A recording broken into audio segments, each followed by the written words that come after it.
Yo, what is good people? It is Thursday night. That means no top 10 alternatives, but collecting uncensored. And I have a very awesome guest. Such unique collecting.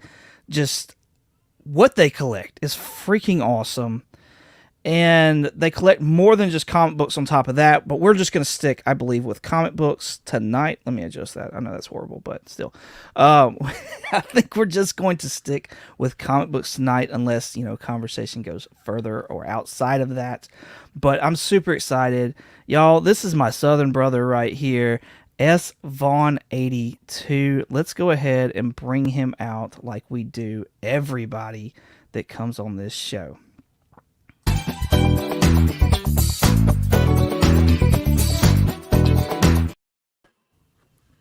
Hey! I do not dance that well in real life. I can't dance in real life. Shh, they don't know. They don't know. What's up, man? How you doing? I'm well, dude. How are you? I'm great. I'm happy to be here. I dug out a bunch of comic books. I'm ready to talk some comics. Yes. I'm ready to go. I love it. I love just sitting back, like just talking comic books.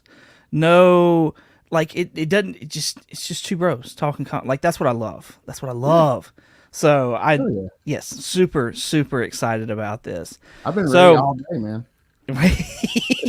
Awesome. All right. So start this off like I always do. There's so many avenues of collecting. There's first appearances, there's keys, which usually are first appearances. But there's cover lovers. There's people that just read. Like, the list goes on. And I know from looking at your collection, there's even more, like, things out there. So that's what's got me so hyped to have you on here. Yeah. But what, like, in this season right now that you're in, what kind of a collector do you think you are? I hunt a lot. I'm always, whenever I get the opportunity, that's what I enjoy doing in my off time. If I have time away from the house, I don't have anything going on. I love digging in bins. So of course I'm hunting for keys. I'm always hunting for keys. That's something I enjoy doing. Nice. And I'm a big reader too. So when new comic book day comes every week, I have a big stack of books because I love to read. Okay. And I collect for cover arts. Man, you name it, pretty much I collect. I build runs. I enjoy it all. I just enjoy every aspect of comic book collecting, man. I really enjoy the hobby a lot. Do you think you're more focused right now? Like I said, I like to say this season because I feel like, for me, for instance, I'll sit there and focus on like my Iron Man run and feeling that, and then I'll get like burnt out on it or something to that effect. Yep. And then I'll switch over to like, I'll just kind of be on covers there for a bit. Yeah. So like, do you think there's one thing you're focused? Are you just kind of like in that middle ground where like you're just kind of hitting whatever just fits your stride at that point in time? I collect so many different things that, there are times when, say, like, for example, I'm a little burnt out on collecting Dazzler right now, and which I've finished the Dazzler run. It's complete. I pretty much have everything when it comes to Dazzler. So it's like sometimes I do get tired of looking for Dazzler stuff, but I'm always collecting like 3 or 4 other runs at any given time. So I can always just go to something else, come back. But yeah, I'm always looking for different keys. Just whatever pops out at me when I'm out hunting. I'm always looking for particular artists. There are certain artists that will make books stick out to me, and I don't know where I'm going with that, but no, it's perfect because I have a question now. So, like, what runs? You said you got burnt out with Dazzler. So, what runs are you looking at to do right now? What are you looking for now? I recently decided that I wanted to do something a little different, something that I haven't seen anybody collect before, probably for good reason. It's pretty obscure character, but it's a character that I've enjoyed since I was a kid. But I decided recently that I wanted to put together the Toxic Avenger run, and also not only Toxic Avenger, but also the Toxic Crusader, which was based on the cartoon series in the 90s. So I decided that I was going to go ahead and start putting that together. I already have several issues Okay. Yeah, I mean that's something that I decided that I was going to start working on. Really inexpensive. There's nothing valuable other than like once you have the first issue, there's nothing really valuable in there, and it's just pure fun and pure Yeah. nostalgia. Yeah. So, how many issues are in the Toxic Avenger run then? Do you know off the top of your head? I don't know off the top of my head, but neither one Okay. of them are very long. That's why Yeah. I chose to. I'm going to collect both of them because I think collectively, I don't think there's more than like 50 or 60 issues collectively. Honestly, Yeah. Crusaders has like it barely makes 15, doesn't it? It's yeah, like 5 Crusader's to short. 15 or something. Crusader's short. It's Toxic Yeah. Avenger has the most issues, but honestly, I think it stops in like the 30s. I could be wrong. Don't hold me to that, but I Right. think somewhere around the 30s is when that one. So I mean, it's totally doable. It's something I could put together really quick, and I have all the notable appearances and all the really good stuff. So it's just filling it in from here. Got you. Yeah, What okay, so you've collected Dazzler and you finished that. Are there any other runs that you've finished? yeah. I finished X Factor, the Volume One original X Factor run, and Nice. yeah, man, that was fun. That when I first got back into comic books, that was the first run that I started putting together. Actually, um, I can't say that I had it fully, honestly, until recently. I had one key that I could never pick up, and it wasn't because I couldn't find it; just I could never find it for a good price or in good shape. But Yeah. First Archangel was the last one that I Oh, needed. really? Yeah, that was the believe it or not, and I see it all the time. It's a cheap key. It's not really going for a whole lot, but I never could find it in good shape. And when I did, they always wanted way more than they should be charging for it. So I just never could get it in my collection. But when I went to FarleyCon, a local con this past weekend, I actually picked it up. So yeah, Nice. I have all the X Factor Nice. keys now. So yeah, Is it nearby? what That that FarleyCon? no, that Archangel isn't nearby. Yeah. Oh, cool. Yes, right here. Awesome. And it's actually in really good shape. And the booth that I picked it up at was running a 50% off sale, so they had it priced accordingly. But then I got 50% off of the asking price. So I ended up Nice. I think I ended up paying $10 for this, which is like half of what it's worth. That's Isn't good this buy. like- yeah, isn't this like a $20-$25 book? Yeah. Yeah, but I think No, that's a good buy. $10. Yeah, that's a good buy. It's in really good condition, no color breaking spine ticks or anything. And I know this isn't like, I know that it's a debatable first appearance like you do in those in your videos on your channel. Yeah. I know this is one of those, but the cover, man, the cover is awesome. Right. No, the cover is definitely stellar. Like it's Yeah. it's a gotta have if you're a fan of that character. And I mean, even if you're doing the run, it doesn't matter. Like you gotta have that book too. Yeah. So Yeah, it's one that I always wanted to have in my collection and just really could never get a good copy. yeah, But no, that's awesome. got that Good recently. deal. Right? Yeah, that's awesome. Really glad to pick that up. I mean, it's not nothing major, but it's sometimes it's the little things that keep you going, keep you happy. Well, and so like honestly, when it comes to, something being major, that's relative. You know what I mean? Mm-hmm. Like I saw on your IG where you've picked up a bunch of those Iron Man, is it 10 or 11? I can't remember now, whichever one it is. But the half Iron Man, half Doom Half phase. Doom. Yep. Like that's not a major book in any way, Dollar shape, form, or book. fashion. But right Yeah. now, it's relative and it's major. You know what I mean? Yeah, and I think that it will. It's like me and you were talking about. I think that it will end up being a dollar bin book again, but right now it's a hot book. It's on all the hot lists, and Right. I don't know if anybody needs a copy. Hit me up. I'm plucking them out of dollar bins left and right. I'm up to 4 now, so Nice. and I haven't paid more than Nice. $1 for any copy. So do not overpay for that book, guys. Don't. Actually, I got it right here.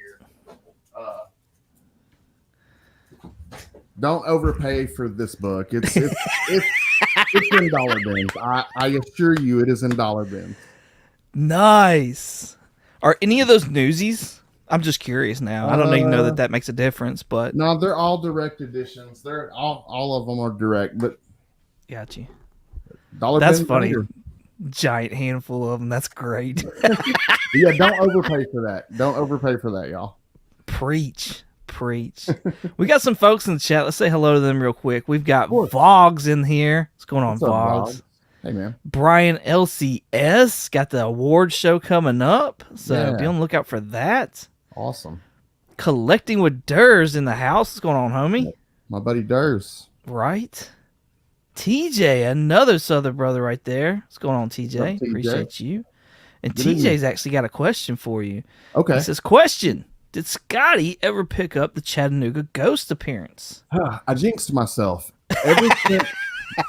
Yeah. When I made that video, there were 2 listings on eBay, and this is a hard book to find. It's from 1947. It's a Golden Age Nice. Captain Marvel book. So Fawcett Comics, really, really awesome Golden Age book. Okay. There were 2 listed on eBay when I made the video on my channel talking about how that was my ultimate goal for 2024. And there were 2 listed, one in really good condition. One had stamps all over it, and it was kind of rough. I was going to attempt to just go ahead and get the rough version just so I had a copy, low grade better than no grade kind of thing. Yeah. But after I made that video, funny enough, both of them were gone. They've both been Wow. gone. And I have not found one ever since. So I feel like I jinxed myself making that video. So in 2025, I'm not going to say which big key that I'm going for because I really feel like I feel like I made that video and somebody saw it, went to eBay and bought it. Honest to God, I feel like because it was gone, dude.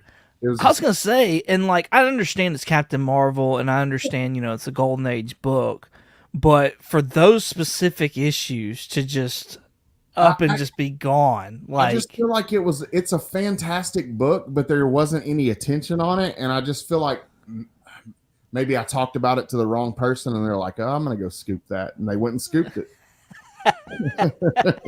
You influencer, you. No, I mean, the video didn't get that like a crazy amount of views or anything. So Yeah. I don't know. I'm just really playing around. But I do think I jinxed myself. Right. No, I've done that as well. I'm not going to lie. Like, I've made videos or whatever. I'm like spec books or stuff like that. And I've had my eye on one. And then I put the video out. And then, like, the next week or two, like, that book is gone. And I'm like, did I do that? No. Surely I didn't do that. But did I do that? No. Did I hype it up to the wrong person and they went and scooped it up. Right. That's great. Can't blame them, man. I mean, if you got the money to get it and it's a book you desire, man, by all means, grab it. TJ's waiting on you, so once you get it, TJ's gonna allow himself to go and get it. Man, if somebody out there has it, I would love to just see it. I would love to just take a look at it. And what is it? It's Captain Marvel from the Golden Age. Yeah. And what issue is it? It's like Captain Marvel Adventures 38 from 1947, Fawcett Comics. Okay. It's got the Chattanooga Ghost on the cover. The whole reason I want it, I'm not into DC, I'm not into Shazam. The whole reason I want it is because there's a scene that takes place on the cover and inside the comics where they're at Rock City Gardens, which is it's a famous park here in Chattanooga, Tennessee. Beautiful place. If you're ever nearby, go. I highly recommend going and taking the family. But Yeah. Rock City, there's a bridge that's on the cover, and there's a battle that takes place, and I know the exact location here in Chattanooga where that battle's supposed to take place at. It's on this particular bridge called the rope bridge or the walking. Okay. And it's the rope bridge. But yeah, and there's several different Chattanooga iconic locations in that book, like the Chattanooga Choo Choo is referenced, and it just means a lot to me being from Chattanooga, born and raised, and yeah, iconic to me. So right, yeah, no, and I figured that's what it was because I knew, but for people who don't know, like you being from Chattanooga, yeah, being from here, it's not like being in New York where like people in New York, they see Spider-Man all the time battling somewhere close by where they live in real life. And being right. in Chattanooga, you don't see that a lot. But in that one comic in 1947, there was the battle on the bridge that's like right up the road from me. And I definitely want that book. Yeah. Yeah. So like for me, A big thing for me is that like Jason Aaron is from Alabama, so like Oh, nice. I try to support Jason Aaron a good bit. Of Is there course. anybody from like Tennessee, just in general, that you're like, yo, that's my home state? Like are you like that? Is that like a trait of yours, or does it not matter? I'm really big on like representing Chattanooga. I love Chattanooga. It's a beautiful city. I love being from here. There's some local artists. Like there's a local artist, Andy Duggan. He is doing art on Young Jedi Adventures. Um, Yeah. so he is the artist on Young Jedi Adventures, and he does an amazing job on that run. I actually got a little commission card. Hold on, I'll grab it. Yes. He knows that I like Toxic Avenger, and I backed his or I was gonna back his Patreon. I ended up just buying this off of him, but he did this Nice. Toxic Avenger card for me. That's It's awesome. That looks great. oh yeah, he's super talented artist. He's moving on up in the world. He's gonna end up doing big things. He's done Transformer Beast Wars, and he's Oh, worked on cool. a lot of really cool books. So he's moving on up in the world. He'll be a force to be reckoned with. He's But part of the. Is it Influx? Infinity Flux, yeah, he actually Inf- he that's like his side job as he works at the comic shop at Infinity Flux, and he does their a lot of their social media stuff. Him and Matt, a buddy of mine, Matt, they okay. do FOC shows and stuff over there. So I was gonna say yeah, they have a YouTube, don't they? yes, they do. Yeah, you can actually Okay. see Andy on the FOC shows and stuff. So very talented artists, very talented artist. But yeah, Awesome. I always try to support him, and he actually did the logo. The logo for that you see, it's the little yellow circle logo, and it looks like it's being over to yeah, right there. Um, Andy Duggan actually did that. I commissioned him to do that logo like 3 years ago. So yeah, Nice. yeah. So I try to Nice. support local artists any way that I can. There's also an artist, Alex Ogle, who he did a Spider-Man cover. He actually did a cover for Spider-Man. I don't have it nearby, but he did an amazing cover for Spider-Man. But Alex Ogle is a talented artist. That's he's from North Georgia, but it's like 10 minutes away from Chattanooga. We consider him a local artist here in Chattanooga. But we have a lot of talent around here. Nice. That's cool. Yeah, That's really cool. yeah. We got another Tennessean in here. Dope Comics is in the house. Says, hey guys, what's going on, man? What's up, Appreciate you Dope? coming out. He says, I've been to all the shops in Chattanooga. All of them. Nice. All of them. Have you been to B&M Amusements? It's a little hole in the wall shop off of 58 Highway. That's my LCS. It's ran by a little old man named Buddy. He's the only person you ever see when you go in there. He runs the shop single-handedly. But that shop, it's my favorite shop in Chattanooga. Just a little hole in the wall shop, but I love Buddy to death. Me and him have a great relationship, and awesome guy, and a really cool shop. So if you haven't checked out B&M Amusements, definitely check that one out. Nice. Yeah, because Says his favorite place is the Pickle Barn. the pickle barrel. Okay, Barrel. I apologize. My reading's horrible tonight. yeah, that's a restaurant. There's a pickle barrel downtown. Okay. Yep. Cool. Let's see. Bottom tier collector, my fellow statesman, says he made man? it. What's going on, BTC? What's going on? He calls himself Bitcoin now. I think it's great. I love it. Nice. I need to comic crawl and chatty. Yo, that would be fantastic. Like me, you, bottom tier, and dope all got together and freaking comic crawled. That would be fan freaking tastic. That would I'm be just letting amazing. you know. I'm begging people. I'm begging you guys. Please, man. Please. I'll buy you lunch. You won't have to worry about anything. Come on. Come hunt with me. But for real, though, I do know there are some really good places, aside from the comic shops here in Chattanooga, that I know to hit, and places you wouldn't think to hit. So actually, my favorite spot, it's been just an absolute honey hole here lately, is in the middle of a mall, believe it or not. So, Really? yeah. Yeah. So are you okay? So I was watching some of your video, or I was going through some of your videos earlier, Mhm. and you had this giant haul. And man, I don't want to. I'm not going to spoil it because like there's some freaking banger books that were in there, and if you haven't seen this video, you know what I'm going to talk about because it's like 4 or 5 videos back. Okay, so go check out Scotty's channel and you'll find it. It's not far in his log of videos there. But is that the place that you're talking about? Mm-hmm. Yeah, it's in the middle of the.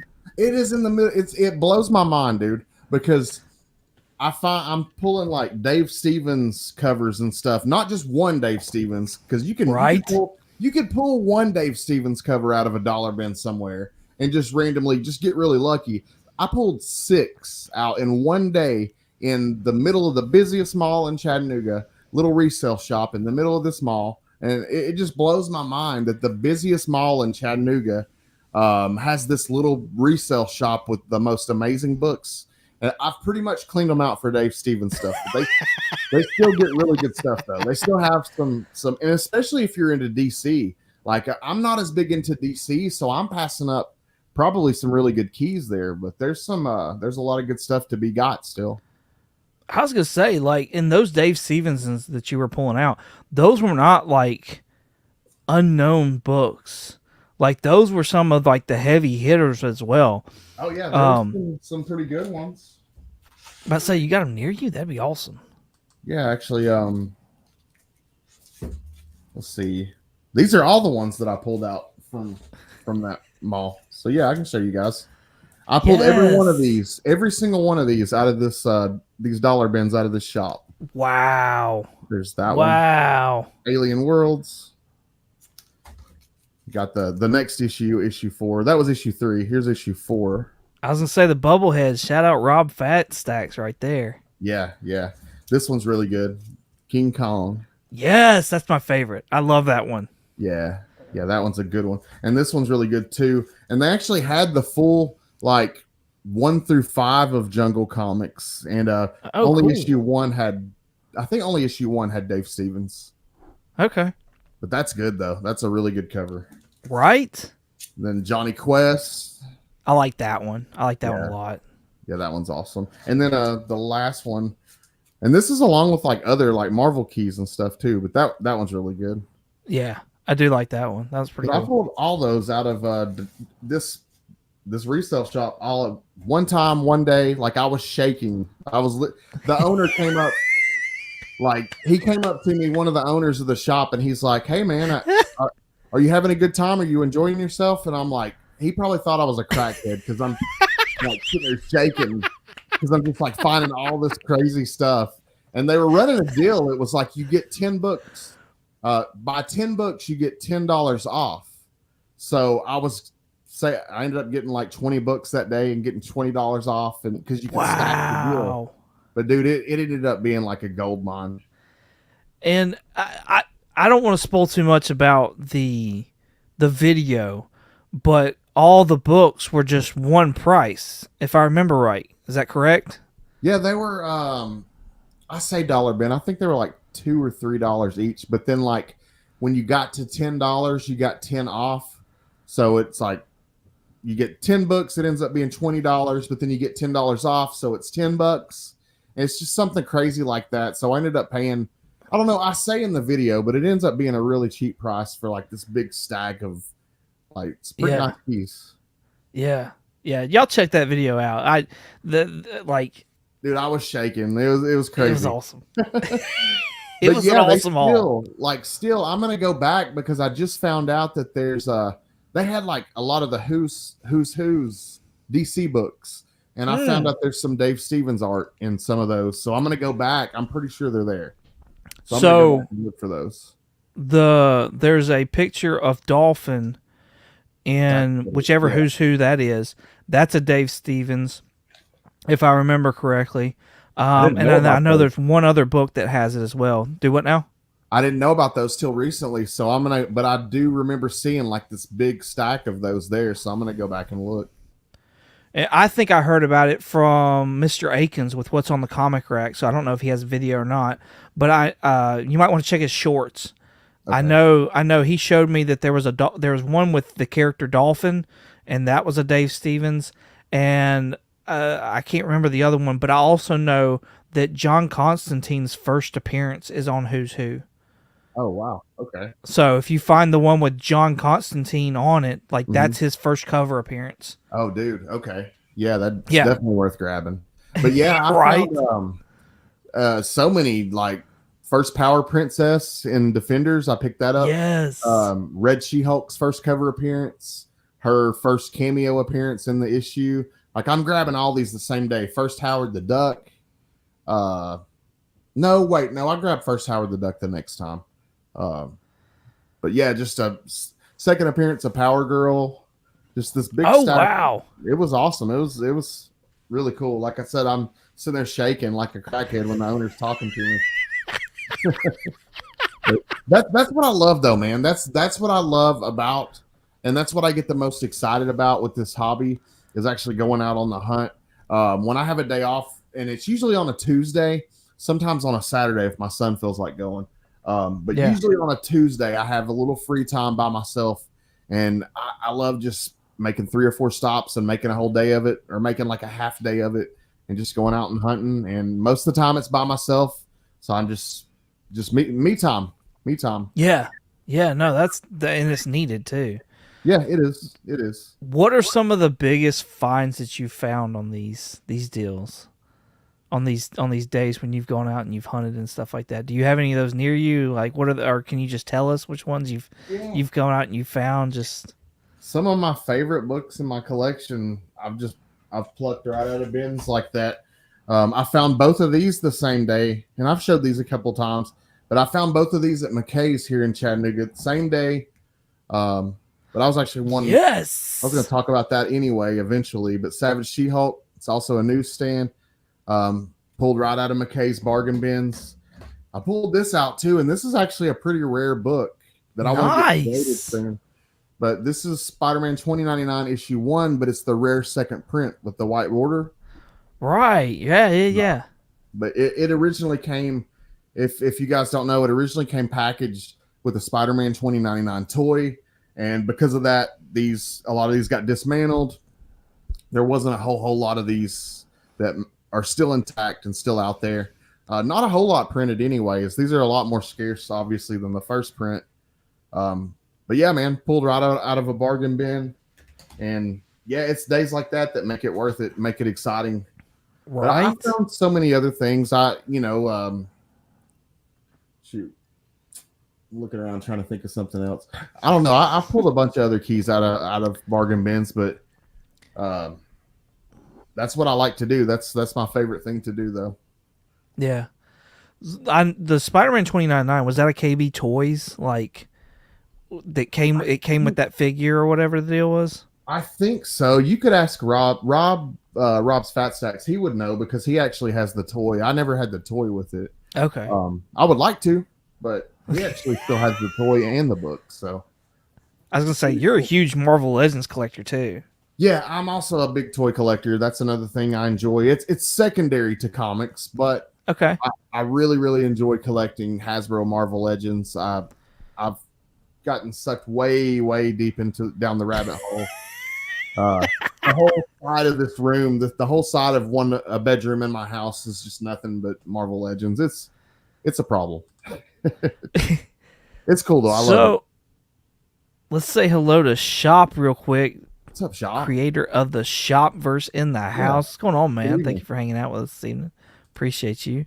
Yeah. Bottom tier says, I have got to sit down and watch that Dave Season documentary on YouTube to see what the hubbub is all about. Hubbub. Well, for me, it was just always about the way he drew the female body, man. There's certain people that to me have mastered. There are a few artists that have mastered drawing the female body, and to me, Dave Stevens is one of those people. Yes. Yeah, I agree. What do you think of J. Scott Campbell? J. Scott Campbell is fantastic. He was, when I first got into comics, he was one of my favorites. I've kind of moved a little bit. I still like J. Scott Campbell, don't get me wrong. But I've kind of moved beyond him to other artists that I like a little better. But when I first got into collecting, I was buying up anything J. Scott Campbell, and I still love him. I still think his art is fantastic. And as far as like drawing the female physique, he's one of the best. I've noticed that J. Scott Campbell, and this is no knock against him really, because he's freaking amazing. Like, don't get me Yeah, wrong, he really is. but all his female look alike. Like after when you start like looking at all the covers, it's like, oh well, that's just the same person with just Similar maybe physique. different hair Yeah. or different. Like, it's No, I like, agree. oh, I okay. see it too. I see it too. There's a lot of similarity with the not a whole lot of. He doesn't draw really thick female characters. No, no, no, no, no. What do you think about Humberto Ramos?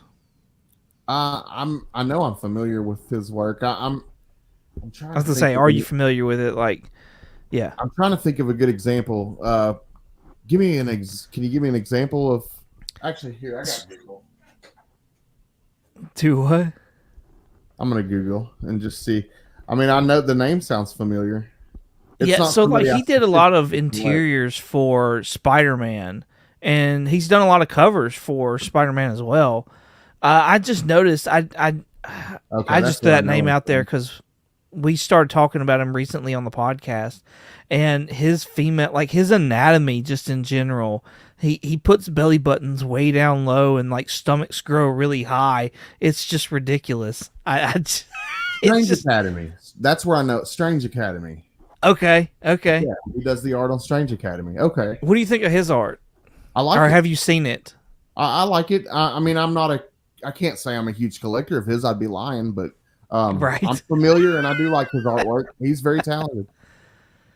Oh, here we go. Adams Hughes. Adam Hughes Oh does a man, great female. one of my favorites. Yes, I absolutely love Adam Hughes, and another one that has mastered drawing the female anatomy. He's an amazing artist. I've I watching you over the years. Um, I know that you like lady covers and stuff like that.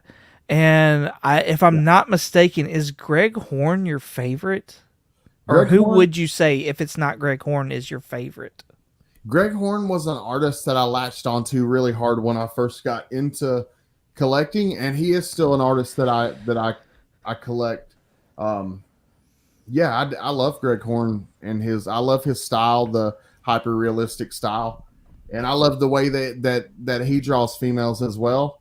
Um, but I don't know. I wouldn't say he's my favorite anymore. There are definitely other artists that I enjoy more nowadays. But Do you have any I for? do enjoy, like, I don't know why I'm more drawn to female characters, but I do like a lot more female characters. And actually, me and Gary B, the casual comic guy, have a lot in common with the female characters that we like. I like a lot of the same ones that he does. Okay. Like who? Like I know She Hulk is one, but Oh who yeah, else is like, and Dazzler, of yeah. course. Obviously, Dazzler and She Hulk, Silver Sable. I've always loved Silver Sable ever since I was a little kid. Okay. Um, yeah, man. And I used to read her comics as a kid as well. And that's another run that I need to collect too. I need to collect Silver Sable's run. Awesome character, badass female. Um, I think as a kid, it was probably one of those, like, I was attracted to her, like I had a little crush going on or something. Yeah, yeah, yeah. But yeah, Silver Sable, Hellcat. I really like Patsy Walker, Hellcat. Um, Okay. aw- awesome character. Any version of Spider Woman, I love. I love. Um, crap. Jessica Drew is my favorite, and then Julia Okay. Carpenter. Julia Carpenter and Maddie Franklin are probably tied for. Oh, I like them all though. I like all the Spider Women. Uh, She Spawn's an awesome character. I love her. Hallows Eve. Hallows Eve is a newer female character that I really like. Really dig Hallows Eve a lot though. That's a cool new Marvel character. But man, I love She Hulk as far as like different artist interpretations. I love seeing different artists do She Hulk, and Okay. there's been so many different artists that I think nailed their versions of She Hulk. And that's my favorite. That's my favorite probably to see different people draw. Okay. Who are your favorite artists to draw She Hulk? Um, there was a I say I know dude. that's a wide net there, so Yeah, no, I will tell you that Jen Bartel, it was an absolute pleasure over the last couple of years. Um, I found myself really looking forward to the week that She-Hulk was coming out, seeing what the Uh-huh. new Bartel cover was going to look like, because Jen Bartel really did a lot of justice, and the writing, just a series in general, they really did She-Hulk a lot of justice, and that creative team was amazing. But Jen Bartel on the A covers, um, she was so good at drawing She-Hulk, just amazing. That's who came to mind for me too, is Jim Bartel. Like those covers that have been coming out recently have been fantastic. Like And I actually freaking have awesome. I wanted to bring some examples just because, like, it Yes. was just a pleasure collecting her covers for She-Hulk. But Yes. this particular one actually had a second print too, so you got two different versions. Oh, cool. But Jen I didn't know Bartel, about man, that. she just, man, she knocked it out of the park. Every single cover that she did I never saw a bad cover that Jen Bartel did. And unfortunately, she didn't do the last two A covers for the She-Hulk series, but they ended with a bang. That series ended really well, and that creative team killed it. I'm really sad to see that series go. I got more questions about She-Hulk, but real quick, we've got the comic vet in the house. I know these two wicked dudes, right? Right? Chris is awesome. I've actually had him on Collecting Uncensored, so if you want to go back and check that out, you should definitely go check it out. He's got an awesome collection. Yeah. And then we've got Cliff on Comics, part of the Monday Night lineup as well in the house. Says, hey boys, what's going on, man? Thank you for hanging out with us. He appreciates you. Yeah, man. A lot of the guys in the chat are saying Burn, so they enjoy the Burn She-Hulk as far as cover artists. Did Burn do issue 1? Who did issue 1? I can't remember now. Byrne did the volume 2 run he did Sensational She-Hulk, which is volume 2. Okay. It was the run after Savage, and he's my favorite all-time artist on Sensational, or on She-Hulk in general.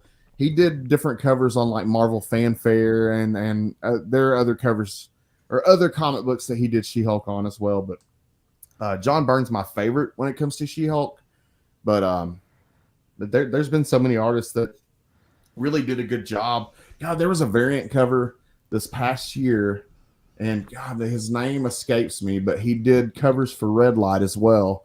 And man, he absolutely did a beautiful version of She-Hulk. Adam Hughes did a cover for a foil that was beautiful of She-Hulk. I was gonna say he did that pool one, didn't he? Yes.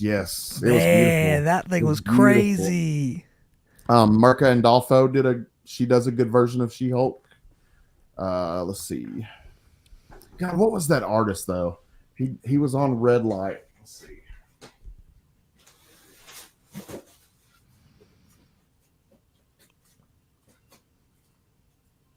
Okay. Sorry, man. I have it right here. No, you're good. You're good. I'm looking through the chat. Jeff DeCall. Look at that. Oh, I like that. Beautiful. And his cover, not just on She-Hulk, a lot of his covers are just, he absolutely kills it. But on She-Hulk, phenomenal. I love his. I was gonna say, yeah, no, that's a freaking fantastic cover. Yeah, it's beautiful, beautiful. That's crazy. Like, I like the definition of the character, but then like the softness of the edges of it. Like that's really cool. Yes, for that's sure. That's just a technique that I haven't seen really. So, but yeah, he knocked that out of the park. But yeah, man, that's my favorite character to see different artists do. Because as long as I don't like it when She-Hulk is drawn. Okay, I'll give you a good example. In the Ultimates, the new issue of the Ultimates, issue 3, came out yesterday. Great story, absolutely fantastic story. But the Ultimate She-Hulk is a big, thick character. I don't like when She-Hulk's drawn like that. I don't like her drawn like where her legs are like tree trunks. I like her drawn. I like her drawn more feminine. But that's just me, though. Yeah. What? So, who would you say is probably your favorite feminine character? I mean, my mind just goes straight to Dazzler, honestly. I feel like that's a cop-out. But my mind goes straight to Dazzler because just like even like me and J-Man were doing a live stream the other night where we covered issues 39 through 41, and there are just so many beautiful panels of Dazzler in these issues that we were looking at. They're just stunning, just absolutely stunning. Yeah. So is it the artwork that for you that really does it? Yeah, it is. It's definitely the artwork. I mean, the storylines, it's funny. They're it's a piece of the times. It's a piece of history. It's definitely of the late 70s, early 80s, and it shows when you read it. And it's fun. It's a fun flashback to the past and how things were. But it's definitely the art, though. It's definitely the art. Okay. That's what I was getting at. That's what I was wanting to know because, yeah. Got a question here from the Comic Vet. Says, what is the greatest AOK Scotty ever received? I think he's looking for a biased answer here, Scotty. Well, I can tell you, man, I've been hit with some really, really generous AOKs. There's a lot of great people in this community, obviously. Right. But there are a few that definitely stick out. Digger Jim, he got me the first Apocalypse that I needed. We were talking about X Factor earlier. Digger Jim got me my copy of First Apocalypse. Marcus Circumstances got me the only Disney 100 cover I was missing. I just needed it I only needed a raw copy. He got me a CGC 9.8. Wow. I'll show you. Hold on 1 second. Let's give a shout out to Phil. He is in the chat right now. What's going on, Phil? Thanks for hanging out this evening. Appreciate it. When I was a kid, my favorite villain was Carnage. Carnage terrified me as a kid. Carnage was brand new when I was a kid. As he should. Yeah, brand new to comics. Venom and Carnage were brand new when I was a kid, and it was awesome time in comic books. But the Maximum Carnage event was going on. So I'm super, super sentimental, nostalgic, all that stuff for Maximum Carnage. When I got back into collecting, I'm like, I never had all of it as a kid. So as an adult, when you get back into it, you want to collect all that stuff, of course. So I go back and I'm collecting all of Maximum Carnage. And I succeed in getting all of it, except for the very first issue. It's a little bit of a key because it's first appearance of Shriek. And but so it's a little bit of a key, and I never could find it for a good price. Kind of the same deal with the first Archangel. But so I had the whole Maximum Carnage except for the first one. And Chris the Comic Vet, when I hit 1,000 subscribers, actually sent me the only issue I needed in a CGC 9.8 from his personal collection. Didn't have to do it, but just out of the goodness of his heart, hit me with this. And yeah, man, it means a lot. It means a lot when people gift me stuff like this. Like, I'm a really sentimental guy, so like I look at this book all the time. It's definitely treasured, and thank you, Chris. I appreciate it, man. It's up there with the greatest. It is definitely one of the greatest AOKs. That is awesome. That's fantastic. I love books that people give me. I'll show you the one Marcus gave me. Yes. This was the only Disney 100 I was missing, was the very first one. Nice. And then Circumstances sent me that. That was, I don't know, that kind of stuff blows me away. Like the fact that like people pay attention enough, you know what I mean? That's to sit there, and it's like it like those the Mickey Mouse variant. Those are just B covers, you know what I mean? Mm-hmm. And like, yes, he probably could have found a raw and sent it to you and stuff like that. But then to go the extra mile, could have, yeah, and then send you a CGC, like. That's the kind of stuff. No, I'm with you. I understand completely. Just the fact that somebody pays attention enough to know that you're missing something, and then it's like they send you something, but it's even more so. Like it's a slab copy. It's like, what the fuck? Like, dude, for real, man. And I'll give you a little insight, something that I don't talk about a whole lot, but I'll get a little personal for a second with you guys. I'm not real close, unfortunately, with my family. Like, obviously, I'm close with my son and my mom and a lot of people that are really important. But there are a lot of people in my life, like when it gets Christmas time, things are just so impersonal. I hate the way things are. Yeah. But for people in the community to have friends that think of things that I'm into and think enough of me to want to do things like that, and they pay attention to my interests, that's things that like my own family doesn't do. So I mean, Yeah. I've really met some amazing people here in the community, and you guys are awesome. I think across the board for men in general, I think that's a thing. We're like in general, I think men will just kind of go out and get whatever it is they want or they It's just need. You know all what I very mean? generic. Yeah, it's just all very generic. Like I hate gift cards. Like I'm not a gift card person. I mean, no offense to Yeah. anybody that gives them. A lot of people love getting gift cards. Yeah. I love it when people pay attention to me enough to know something that I would like. That means so much more. That's what I was gonna say. The fact that like if I've talked about it and you've listened enough to be like, oh shit, I'm gonna pick that up and get that for him because you know what? He actually said that's what he's looking for. He actually said that's what he's like. I think like a lot of men are that way. Where I it's think like so. that's what means the fucking most to us I think is that so. you listen to us enough to where we said some kind of bullshit little thing, but Yeah. you listened. Yeah. And it could just be something, a little $2 comic book. And I Right. mean, just something so small as that, but it means the most. The fact that they picked up on you wanted it and it meant something to you. And yeah, and that means Because something. because you listened. Because Mhm. somebody listened to what we said. Yeah. Like that's insane. They cared enough to So listen. Yeah. yeah. Exactly. They cared enough to listen. Exactly. I struggle to talk to my wife about comics. I can't, man. I don't have that option. There's no interest when it comes to. I'm talking to a brick wall, so that's why I have you guys, though, man. You guys are my only outlet to talk about comic books. So Nice. Oh, BTC said maybe I should start announcing what I'm missing. I mean, do it it. doesn't hurt. It doesn't hurt. Like, I mean, because if I see something I know that somebody's looking for, I always set it aside, or I'll hit them up and be like, "Hey, do you need this or whatever?" So it doesn't hurt.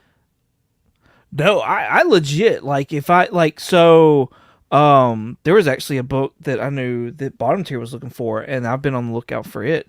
And so like there's that and then I know that TJ Flash by Night Comics. Yeah, He loves Iwo Jima like homage covers. And so I'm always on the lookout for Iwo Jima homage covers. And if I see them, I'll take a picture of them. I'll send them to him through IG. I'm like, yo, you missing this? Or yo, do you have this? awesome. And then Trev the shipping guru, he just loves Yeah, Kiss covers. Like, so if I ever find a Kiss cover, I take a picture. I'm like, yo, do you got this? Trev, So definitely. like stuff like that. Like I don't know. I think that means a lot to us, honestly. It does. So Yeah, I think a lot of us are sentimental people. we are family. No, I like that. I like that, Chris. I Definitely. agree. I like it. What have you been reading lately, man? Because you're a reader too, right? I read a lot. I read a ton of books. I'm picking up, and Chris is actually the best person to ask because every new comic book day, I hop on his Show Us What You Got live stream, and I show what I got, which is my comic haul for the week. It's always absurd. It's always everybody makes fun of me because how many books I buy. I spend too much. I'm a big. I love reading, man. Like I'm a cover buyer sometimes, but I'm a big reader too. I love having stuff to read. Do you think that the act of being a cover lover helps you with reading? Like helps you experience books that you normally wouldn't pick up? Yeah, yeah. There have been times when I probably wouldn't have. And I'll give you a good example. Spider-Man Black Suit and Blood that came out the week before last. Okay. There's so many Spider-Man titles. I really didn't need to pick up another one. I had no interest in another black, white, red book. But there was some. I wanted a blank. That's what it was. I wanted a blank for it. It had a really cool trade dress, and so I Okay. just grabbed it because of that reason. Well, if I grab a book, I always read it and give it a chance. So Okay. it ended up being a really good book, man. It was an anthology, so it was a series of short stories. But the first story in that book is really touching. It was a really good story. So I'm glad I picked it up now and gave it a chance. So there's a lot of times when I cover by and it ends up leading to it being a good read, and I'm hooked on a brand new series that I never would have given a chance before. That's awesome. That's awesome. Cool. Do you have any books near you that you're reading right now that you're just in love with? I got a stack of books that I would consider some good reads for 2024. Some stuff that I'm really enjoying. All the Ghost Machine. Yeah, all the Ghost Machine stuff. First off, is phenomenal. But Rook Exodus, and this is my favorite, Geiger. Those two are my favorites. Okay. So that's two of the best books in 2024. I'm not gonna say they're the best, but they're definitely up there. Energon Universe has been phenomenal. Okay. And when I say that, I mainly mean Cobra Commander, Transformers, one of the best books of the year, and Void Rivals. Fantastic. Nice. Scarlet, I wasn't into too much. And Duke, to be honest, I didn't give Duke a chance. People said that it was good, but those three series I just showed you, they were phenomenal. Ultimates, okay, really good series. Nobody's talking about that compared to like, and it's good. Ultimate Spider-Man or Ultimate Black Panther. Like, it's like as those other titles started coming, like everybody quit talking about the other ones. It's crazy. And this has been fantastic. We get introduced to the Ultimate Universe of She-Hulk in this issue, and it is a crazy introduction. It's a great book. So if you guys are not reading this, it's not too late to jump on. It's just issue 3. But that's phenomenal. Of course, you were just talking about it. Ultimate Spider-Man, really good. Really good. But now I'm going to get into some, okay. I got to mention this first. Avengers Twilight, Chip Zdarsky. Yeah. Definitely one of my favorite reads this year. That series was phenomenal. 6-issue series. But these are a little less known probably. We got Tom King is a phenomenal writer, and he's doing a couple series. Oh, you're killing me. You don't like Tom King. I know. But he's doing No, you're good. I'm glad somebody does like him. You're good. Well, he's got 2 titles that I would say you should check out. This one started off, issue 1 was a little depressing, but from there it actually got really good. Animal Pound is a good story. I've been enjoying this a lot. He also was doing another story called Helen of Windhorn, and that is a phenomenal series. Really good artwork, really good story.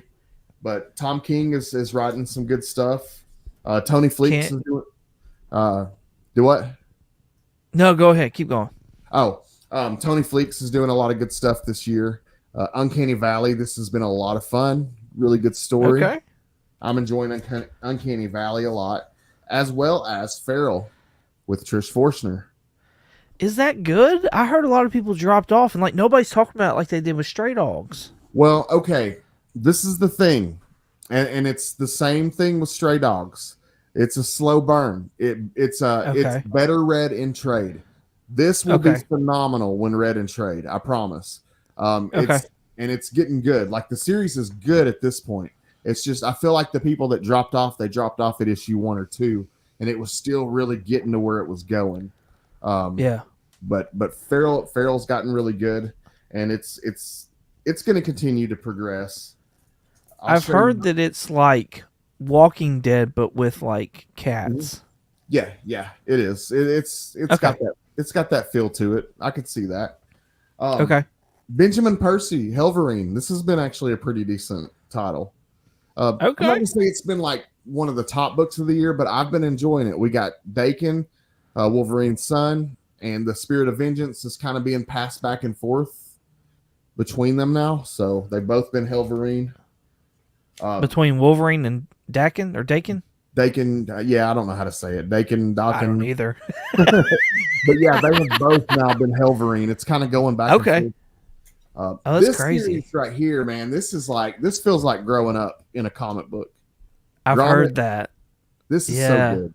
Yeah, Rick Remender, this is a phenomenal book. If you're a wild teenager, or you grew up with skater kids, or you were a mall Yeah. rat, anything like that, you'll enjoy this book. Gromit's is really good. Nice. And this has been just out of nowhere, just a really, really big surprise.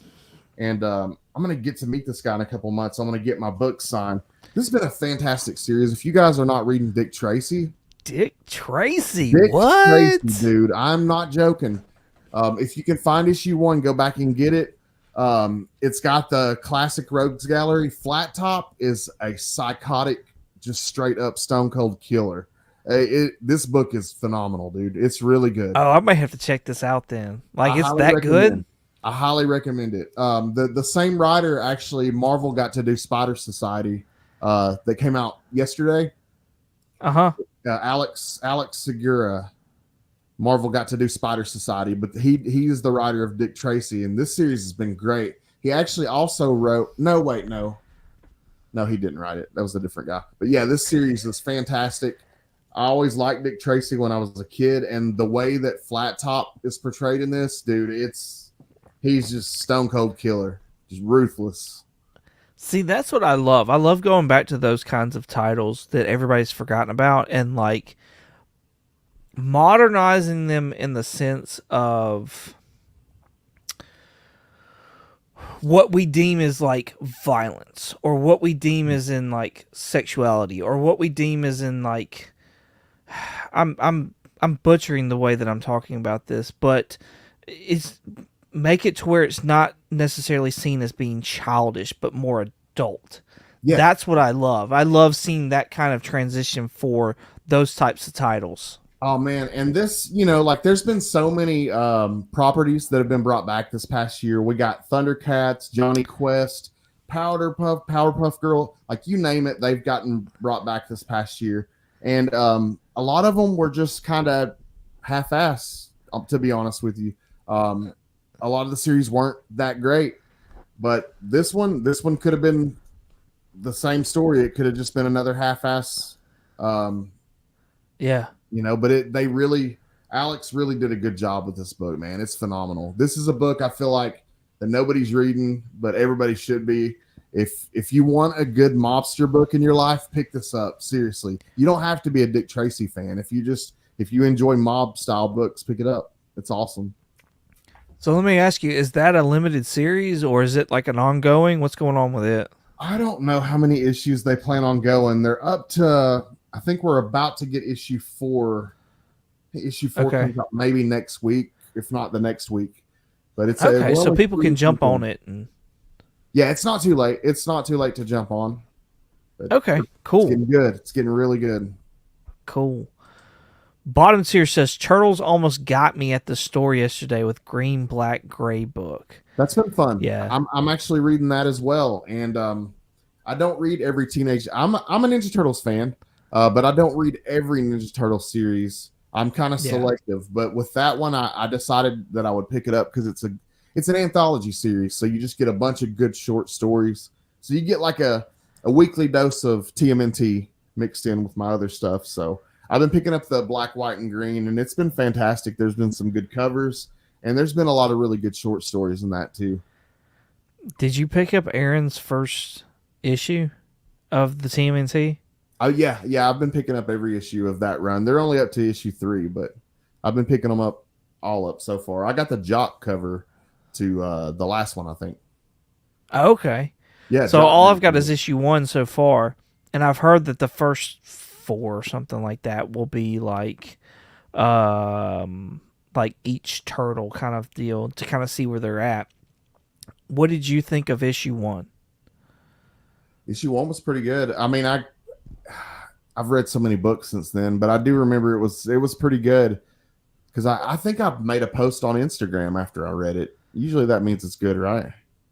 But yeah, I would say so. I remember I picked up the James Stokoe cover for that issue because James Stokoe, if he does a cover, if he does the cover art for a book, I usually will grab his variant cover because I love Stokoe. He's awesome. Okay. But yeah, it was all about Raphael, and that was like, that's my guy right now. And man, that was freaking a stellar book. I freaking loved it, man. Did you Loved it. did you pick up Night Watcher, the new TMNT series that came out today or yesterday? I have it ordered, so like I don't have an LCS really. Oh, So you're all my oh, books, that's right. I remember now. yeah, yeah, all my books are online, so I'm waiting on my books to come in actually. But yes, I am actively going to be getting the Night Watcher series. I think I'll go through issue 6 and then I'll just kind of stop just to see like how things are going. So, and it's hard for me to do that because I can't just easily go back and pick up what I've lost. I have to order my books like 2 and 3 months in advance, which sucks. That would be hard. That'd be hard. It's super hard, man. It's super hard because like with John Constantine right now, I hate that book. I absolutely freaking hate that book. But like I suffered through 7 issues now of it, and I've got 2 more that are on the way that I've already paid for. And it's like I don't even fucking want those books. Like I don't even fucking want them. That's how I am about if Ultimate Black Panther does not start progressing, man, I'm gonna have to drop it. And I really liked Ultimate Black Panther. Dude, has it fallen off? Man, for like the last 3 issues, they've been about to go to war.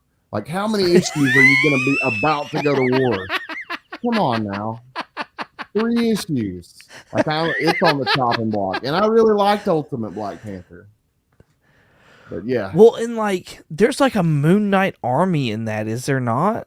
Yeah. They've got the 2 heralds of Moon Knight. I forget what they're called. Fists of Khonshu or whatever. Yes. But they have basically rallied an army, and they're about to go to war with T'Chaka and his crew. So it's a is it T'Chaka in that? Yeah, it's a civil war, man. His own people are going to be at war with him. If it would ever happen, if they've been building up to it forever. If it will ever happen. Yeah, if it will ever happen. If it don't happen next issue, I'm hopping off. Are there any other books on the chopping block for you? Man, there's really not that many that I'm not that hard to please, honestly. That's me. There's not really that many that I kind of wish Ultimate X-Men would move a little faster as well. But I mean, I even like Ultimate X-Men. Most people don't like it. I didn't like Scarlet. I dropped Scarlet pretty quickly. I wasn't feeling the interior art. It just wasn't for me. And I'll be honest, Chris the Comic Vet, I saw he just mentioned James Tynion. Unpopular opinion, I don't like a lot of James Tynion stuff, to be honest. I don't feel like he can stick the landing on a lot of stuff. I feel like he starts really strong and just can't stick the landing a lot of times. Yeah. I can't with Tynion either. Like I've tried some of his stuff and it doesn't land for me. It does not land for me for some reason. That's a very unpopular opinion. There are people that would want me and you off YouTube for saying that. I mean, people love Tynion. People absolutely love that man. He has hardcore fans. Nah, there's just I don't know what it is, but there's some stuff he does that I just can't. I can't. Let's shout out. I saw this name earlier. Butts Unplugged from the UK. Love it, man. Love it. That's fantastic. Thanks for hanging out with us. Appreciate you. Yeah, right. That looks like Wesley Snipes almost too. That's fantastic. Nice. Love it. Chris the Comic Vet says Transformers, Rabid, and Ultimate Spider-Man. And he got 2 of the 3 right there. I'm not reading Rabid. I don't know anything about that one, but Transformers is phenomenal, and Ultimate Spider-Man has been really good as well. Bottom tier says Energon Universe is the best thing in the industry, in my opinion. Scarlet is their only dud. Agreed. So I honestly have not read any of that. Really. I would highly recommend Void Rivals and Transformers. Cobra Commander I really liked, but So some people, I feel like it was hit or miss with some people. I really like Cobra Commander. Destro, I feel like has been really good so far. Destro, I'm enjoying Destro. But yeah, Scarlet didn't do it for me, and Duke just didn't appeal to me. I'm more like, Yeah. Cobra Commander appealed more to me, so I went down that direction. The bad guy. Yeah. Oh, Yeah. he put Rabbit instead of Feral. Yes, Feral. Feral is a Oh. Feral is a good story. It probably wouldn't make like top 3, but it would make I think it might make my top 10. I'm a really big fan of Trish Forstner as an artist and as a person. Yeah. She's been a good friend to me, and proud to call her a friend. But I'm just a fan of hers. I'll say this much. She's one of the coolest artists on IG. So cool. So cool. Like, freaking awesome cool artist on IG, because like anybody can talk to her and she just doesn't, like, it's almost like everybody can just talk to her and it's okay. She'll come hang out with you. Just schedule it with her. She'll come hang out. She doesn't mind doing that kind of stuff. She's really cool like that.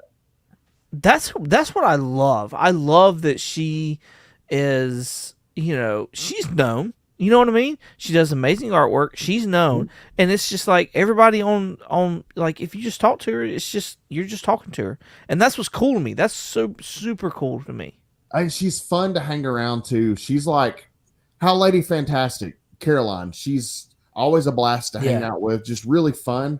Trish, in the same way that Lady F is fun to be around, Trish is a lot of fun to be around as well. And that's why when I had Trish last time on Comic Book Addicts, I actually had Lady Fantastic as my co-host because I knew that they would mesh so well together because they're both just really cool people to hang out with. And they ended up being a good That's show. good, yeah. Yeah. Dope is saying Rook and Geiger and Sam and Twitch. Sam and Twitch Case Files is great. That's another one. Me and Digger Jim both are really enjoying that. I know Digger Jim also likes that series. But yeah, Sam and Twitch Case Files for $2.99. It's a great comic book. Like, I know not all Image books are $2.99, but what the fuck is Todd McFarlane doing with all these books staying at $2.99? Like, I don't. If he can do it, you know what I mean? Like Scorched, cardstock covers, right? It's great. It's like, what the fuck, Marvel, DC, where y'all at? Come on, man. Set the game up. And for the most part, you're getting a good story too. I haven't heard very many good things about Misery, but Sam and Twitch is good if you like detective stories. If you like those Dexter type stories, you'll like Sam and Twitch. Okay, that's good. Pretty good. So like Dexter from like Showtime. Yeah, like there's like a serial killer and he's it gets pretty graphic. So if you like that type of detective story. No, Dexter was my shit. I fucking love that show. Like, that's one of my... Yeah, I think you'd like Sam and Twitch. It's got that same sort of, like, hacked up bodies found at the crime scene type of stuff. I didn't love it for the hacked up bodies, though. I loved it for the, like, psychology of it, the mental aspect of it. It's there, too. That element's there, too. Okay. Yeah, you'll like it. I need that. I need that part of it. So, Cliff, we got to answer Cliff's comments, his questions. So, who is definitive G.I. Joe leader in your opinion? I don't know. Honestly, I wasn't a big G.I. Joe fan growing up. I was gonna say, it didn't seem like from the comic books you were liking that G.I. Joe was your big deal. It was like Cobra Commander and Transformers were more your speed, what you were enjoying. It's been my introduction to G.I. Joe. Like, I'm learning when it comes to that stuff. So, yep. That's why I haven't jumped in on Energon, is because when I grew up, Transformers and all that was a thing, but I was more towards the like animal side of shit, I guess. Like, I love TMNT. I love Thundercats. Like, that's my bag. That's what I love. That's what I keep doing.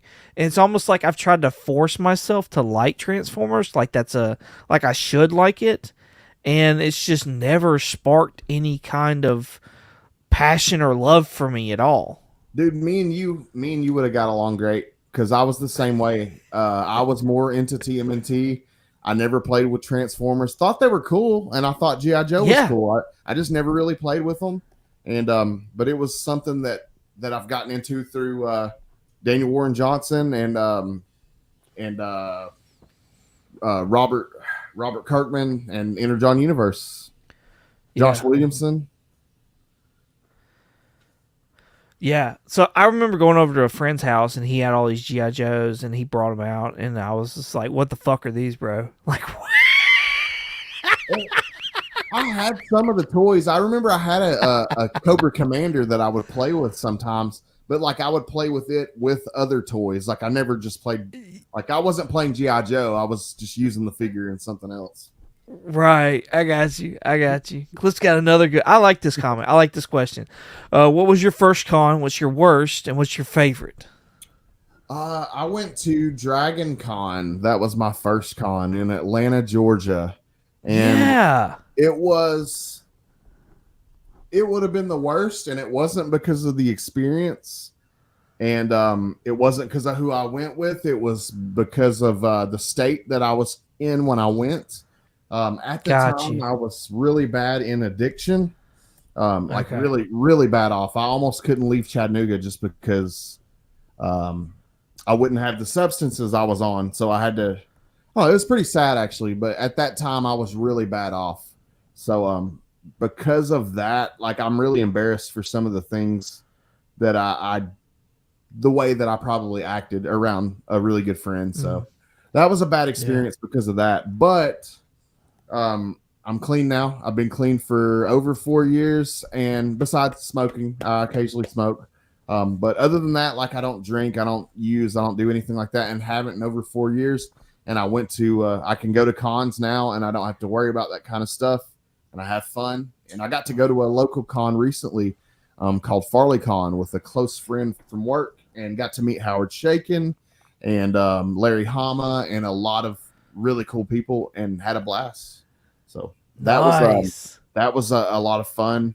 And I look forward to, I'm going to another local con here in the fall and I'll be meeting Jay Lee and a bunch of other really cool people. And hopefully one day I'll make it to Heroes Con or I'll make it to a con that some of you guys are at.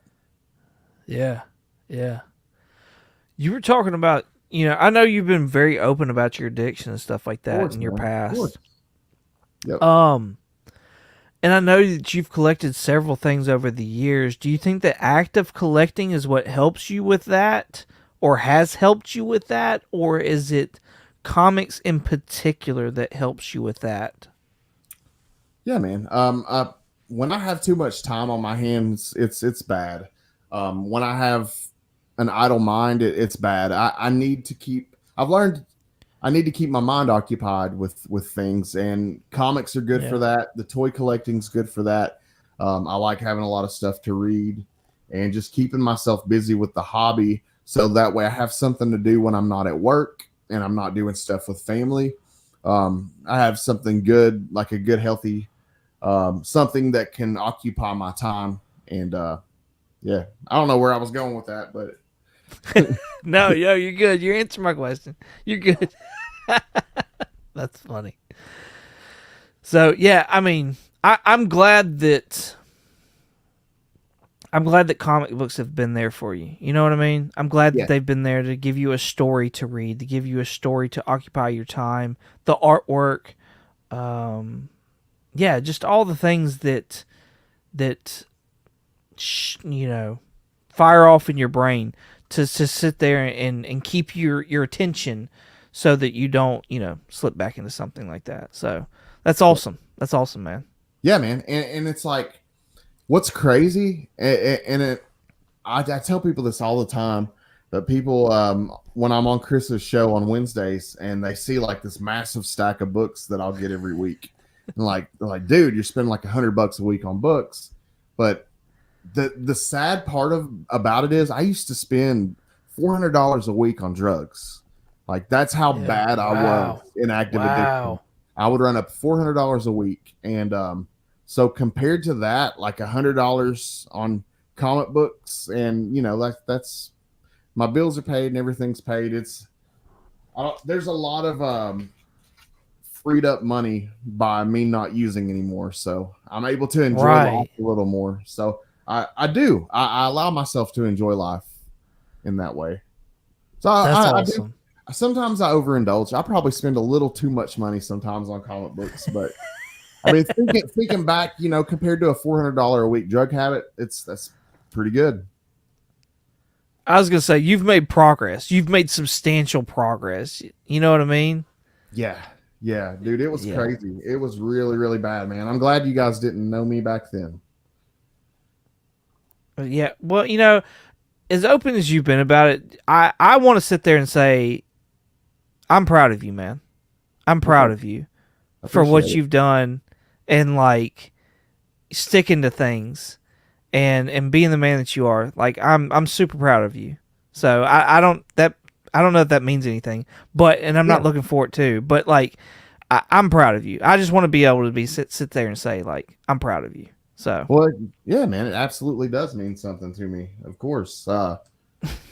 Yeah, it's great, and I'm glad that I'm able to sit here today and have conversations with cool people like you, because the person that I was would not be able to do this kind of stuff. So man, the fact that I'm able to do it, man, it's worth it. I'm having fun, and I'm in the midst of good people now, and yeah, like it's still rough, and I'm still working on myself even 4 years out, dude. Like I have so much room for improvement, but I'm trying, and we'll get there.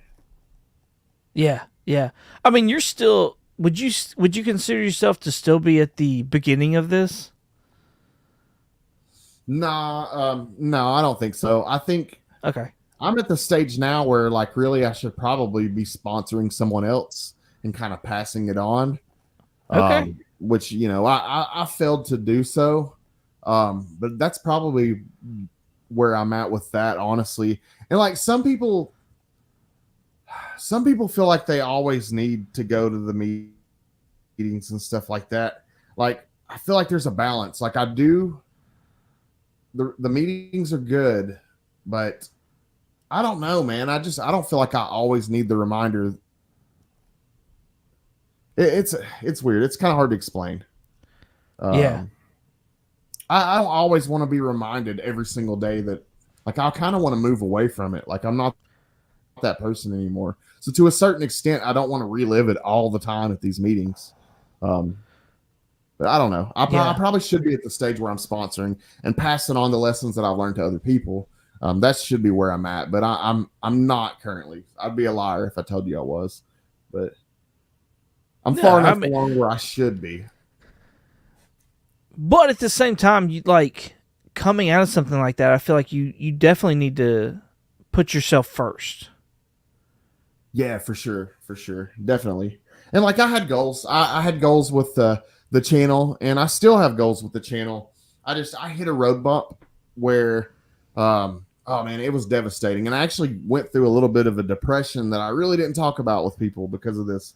But there was a period a couple months ago where my time on YouTube, I was within 400 hours of getting monetized, and my Oh time wow. reset. My time reset within 400 hours. Um, Oh shit. so I went back just to scratch, like I've never done anything, and it was so devastating. Um, that I don't know, man. But it felt like starting over ultimately. So it's been rough. It's been rough. Wait a second. It's Wait a not second. all Wait a been second. So you went from like being 400 hours to being 3,000 hours I watch went, hours or 4,000 watch I hours. was 400 watch hours from getting monetized, and then the year hit. All the time, all the work that I put in, nothing. It reset. So To then I had to, zero? yes, I started all over. No fucking way. Yes. Yeah. You only have a year to get that watch time. No, I understand that. Yeah, no, Um, I knew that, but to so go all the way to unfortunately, zero. dude, unfortunately, it just wasn't enough, man. And it was this big wall, and it really, really got me down for a little bit. But I got back. I'm on a good track with it again. But that was so discouraging, dude. So every now and then I hit walls. Yeah. But dude, that's life, man. That's just life. And like, no, yeah. Nothing ever works out smoothly for me. That's just the way it goes, dude. Like I'm not one of those people that life is going to go smoothly for. I accept it. It's, like whatever higher being is up there knows that I can handle it, apparently. So I'm good with that. If I have to take the bumpy road, so be it. That's me too, man. I'm right there with you, bro. I'm riding fucking shotgun with you on that shit. Dude, promise you. But I'm always trying to improve myself, man. I'm still trying to improve myself. I need to work on my communication. I'm horrible with that. It's, and other things, but it's a work in progress. Yeah. Yeah. I'm reading Chris's, Chris, start recording your visits. Yeah, man. That comes down to just, I want to get a GoPro or something that I can strap on where I'm not walking around like a creeper with my phone in my hand. I just need a good camera. It's feeling like kind of weird though. Like when I'm walking around recording with my phone, sometimes I feel weird. So I'd like to have a GoPro or something I could strap on my chest. Yes. Cool. Yeah. No, I know exactly what you're talking about. Because I feel the same way. Like I finally got one of those. Oh shit, what they're called? You put your phone in it and it like helps to stabilize all the movement. It's handheld. I can't remember what the name of it is now. That would be great to have. I finally got one of those, and I'm like so weary about using the shit. Like, just like everybody's gonna fucking stare at me and shit. Like I don't need all that in my life right now. Yeah, and it's weird. Like being a toy collector. I'm going in Target and I'm going in all these places with children around. And dude, I'm so awkward. I do not want to record and get a kid. Like, I don't want any part of that. So it's kind of weird walking around with your phone like that. So I want something that I can put on like strap or something like that. Got you. No, I'm with you 100% on that. 100%. Bottom tier said we were talking about, Trish Forstner earlier. Yeah. He says, I love personal creators. I still can't believe Doug Mankey responds to my IG comments. That's awesome. I believe Jeremy Adams does as well. He's fantastic. So there's lots of them out there. Yeah, David Nakayama, he'll comment back if you. Yes, he will. Tag him on right. Stuff. And like that to me, when I sat there and said something to David Nakayama one time, and he responded, I was like, motherfucker, are you being real? That's awesome. Dude, I commented, I made a post a couple weeks back about Deadpool 2099 being my favorite cameo in the new Deadpool movie.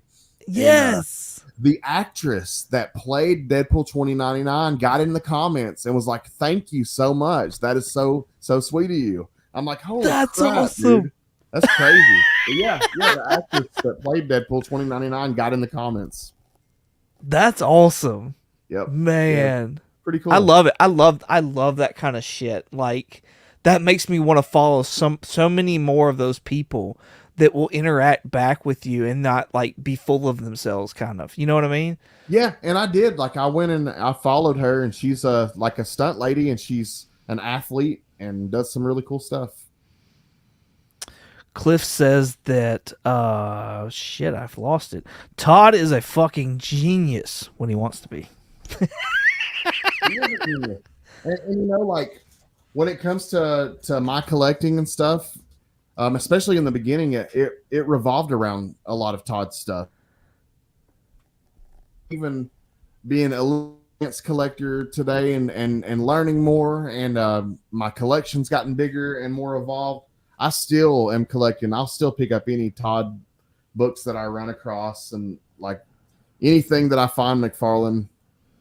Just he's been a huge inspiration in my life, and definitely one of the artists that I've always loved. Holy crap! Yeah, McFarlane deserved one of those. But yeah, Todd McFarlane definitely. Even in toys, man. Even with the toy thing, being a toy collector, he's doing some really cool stuff with toys as well. So, Man, he kills it with his action figure line. I love yeah. those. And he's one of those people, man, like Stan Lee or Paul Rubin or Jim Varney, or just that made my childhood better, made my quality of life better with their art. So I really appreciate him.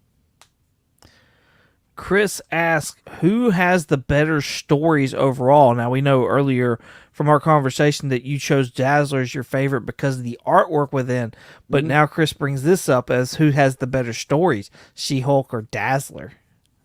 Which I feel like is kind of unfair because Dazzler really only has the one run, if I'm not mistaken. Yeah, it's whereas She-Hulk has multiple. Oh, yeah, She-Hulk's got a bunch of volumes.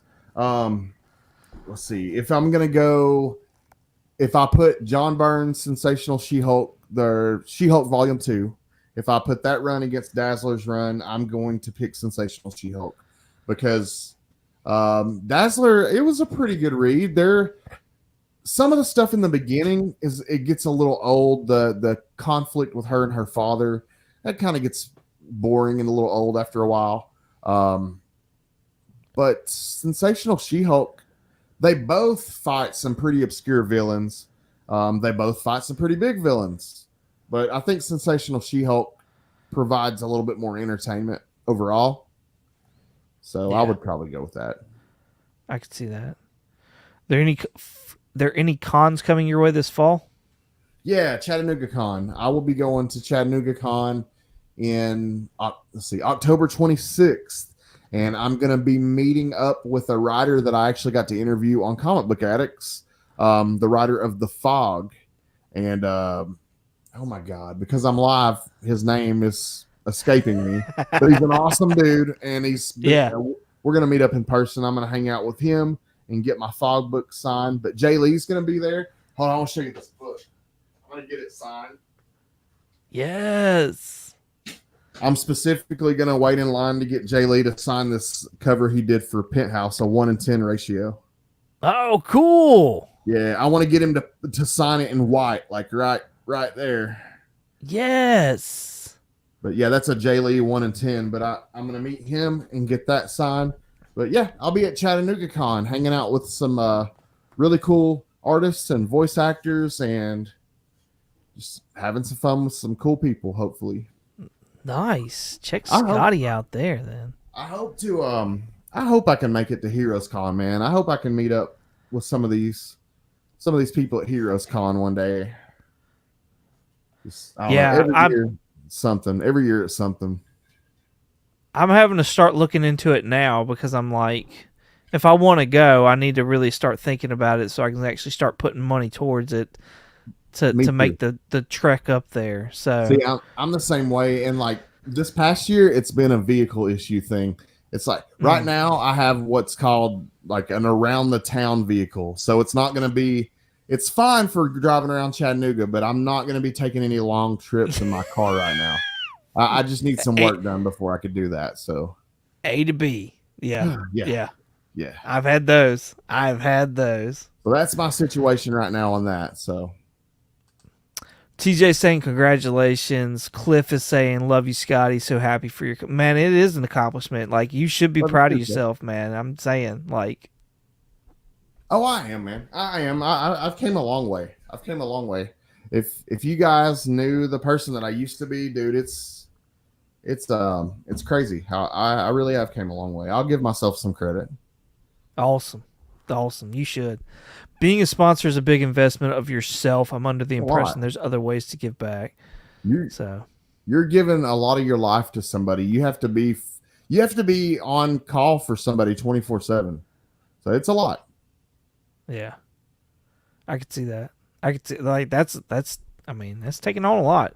I could see that. It really is. I mean, because you would have to be able to because they're going to be you have crisis moments in the middle of the night, so if you're a sponsor, you have to be expecting that you could get a phone call at 3 a.m. and have to wake up and deal with that when you need to get up for work the next day. And it's a lot of extra to take on. Yeah. Yeah. Chicago Schultze's in the house. Says hello, Oh, gents. dude. Chat. One love from Chicago. Nice. What's What's up? going on, man? Thanks for hanging out. Appreciate you. Yeah. Let's see. Not a strap on. No, just on the chest, on the shoulder strap on. Not that kind. But dude, okay. Oh. There is one we didn't talk about male heroes that I like though. Okay. Yeah. Because I gotta tell you about one of my favorite male heroes. Well, we've talked about the Thing, Ben Grimm. That's him and Nightcrawler were my childhood favorites, and Speedball. Those three, oddly Okay. enough, were my. But as an adult, probably Beta Ray Bill. Like, dude, I love Beta Ray Bill. He's such an awesome character. Yeah. But I really enjoy Beta Ray Bill and Geiger and Spider Boy. I think Spider Boy is a new character. A lot of people don't like Spider Boy, but I really think he's a cool character. And Chasm, I think Chasm's awesome too. Let's see. I like Hyperion. I like Venom. But I like a lot of male characters too. I don't know. I tend to talk about the female ones a lot more. But Beta Ray Bill, though, is my shit, though. I love Beta Ray Bill. So, with the most recent volume of Beta Ray Bill was written by Daniel Warren Johnson, correct? Phenomenal. Yes, it was awesome. Such a good series. Is that what turned you on to possibly trying on the Energon universe and Void Rivals and things like that? That's what. Okay, that's kind of what I'd heard Daniel Warren Johnson before that, and I'd seen some of the work he did on this like a Justice League dinosaur book. I forget the name of it. Oh yeah, like Jurassic League. Yes, I'd seen what he did on that and was really impressed. And then when Beta Ray Bill came out, I always thought Beta Ray Bill was a really cool character. And then I read that, and I knew about Beta Ray Bill's story and everything. I kept up with him. But then I read that series and just really good writing. And I like what he did with Beta Ray Bill and Scuttlebutt and all the characters in that story.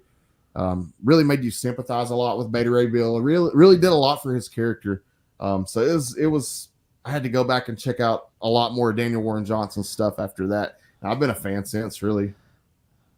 Okay, gotcha. Yeah, he's awesome. Gotcha. He's really good.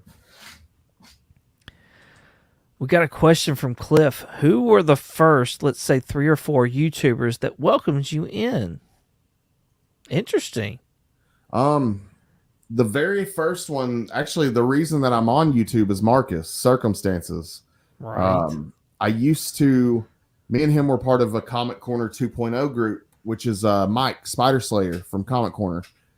It was a group that he did on Facebook, and I'm not ever really on Facebook anymore, but at the time I was, and I met Marcus in the Facebook group, in that Comic Corner group, and he saw my passion. Me and Marcus were both like head over heels in love with comics when we first got in. Just it smacked us in the face, and we were just really just hardcore into it, buying up everything, and we recognized that each other had a passion for it, and he kind of pushed me into doing content on YouTube.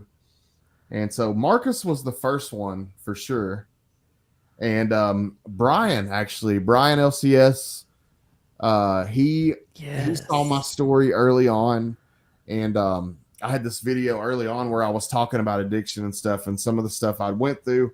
And he has somebody that he's very, very close to in his family that was an alcoholic, so he could really sympathize with my story. It really clicked with Brian.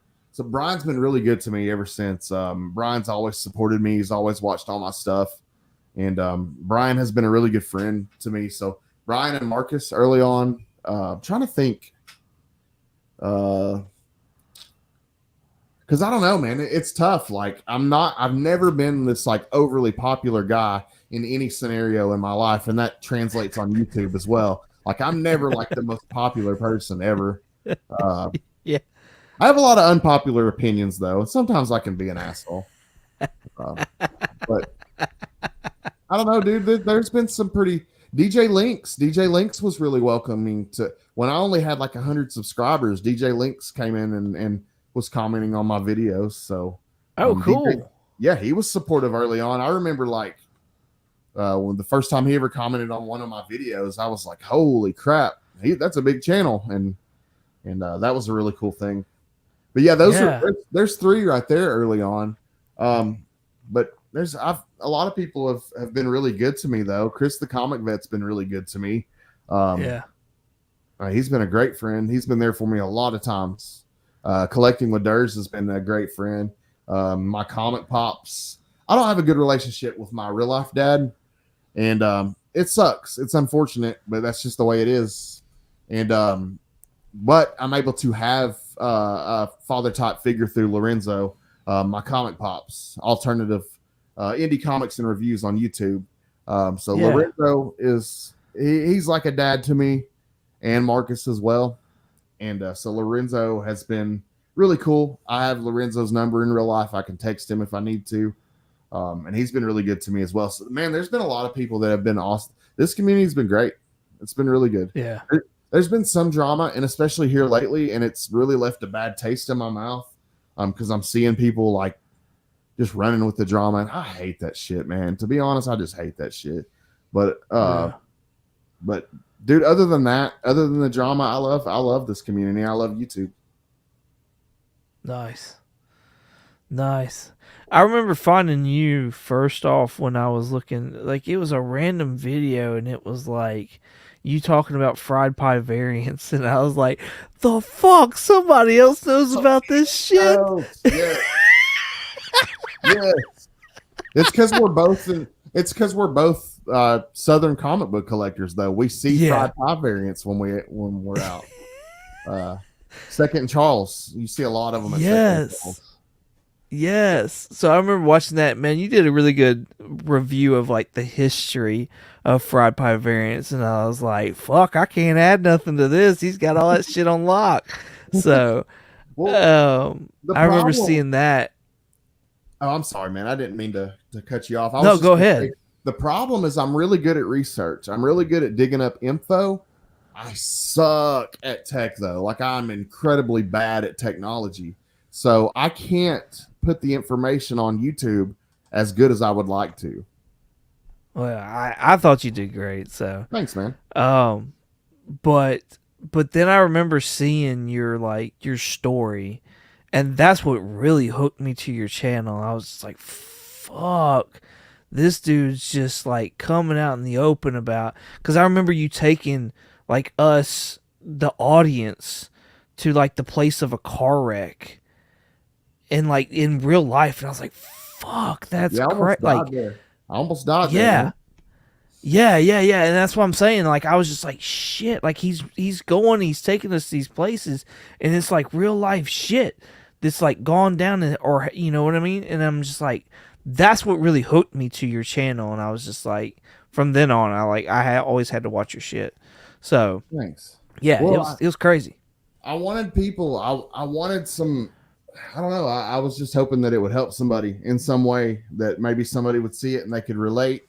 Like maybe somebody would see it and they need help and they would hit me up. Cause like I've been through it, man. And I know some little things that maybe your average person doesn't know, that I could help people with that are struggling. Yeah. So like, I'm always hoping that if somebody out there struggling, that they will hit me up. Cause I wish that I had somebody, with the knowledge that I have now when I was in active addiction. I wish I had somebody with the knowledge that I have now back then. Yeah. But yeah, man, I got to put it out there, dude. I got to. All the dirt. And plus, man, when you put yourself out there on YouTube, you have to put it all out in the open, because I don't want anybody to be able to dig up dirt on me and say, hey, you know, like you did this and didn't tell anybody. I went ahead and I just put it all out there.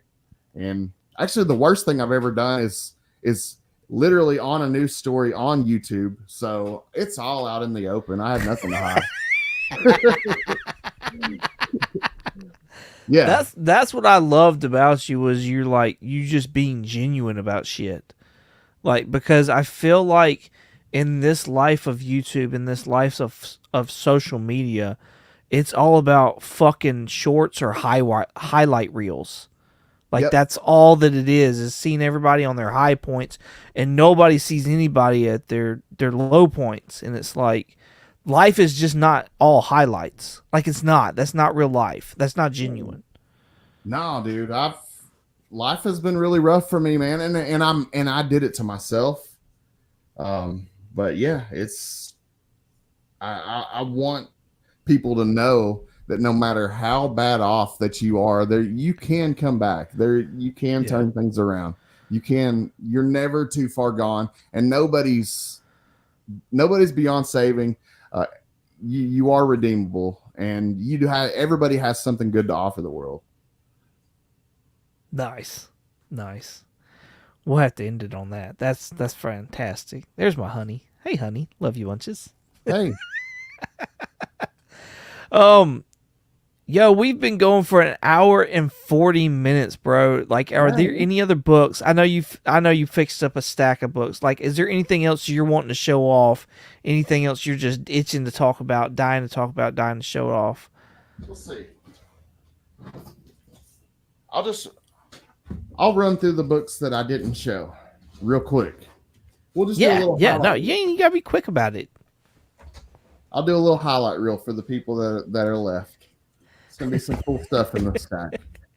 All right. Yes. I'll start off with I picked this up at Farley Con not too long ago, and this is the first Silver Sable. So I added that. I had the second print. So I've never seen that. Yeah, there's a second. There's a second print. Silver background. So it's pretty cool having both of them.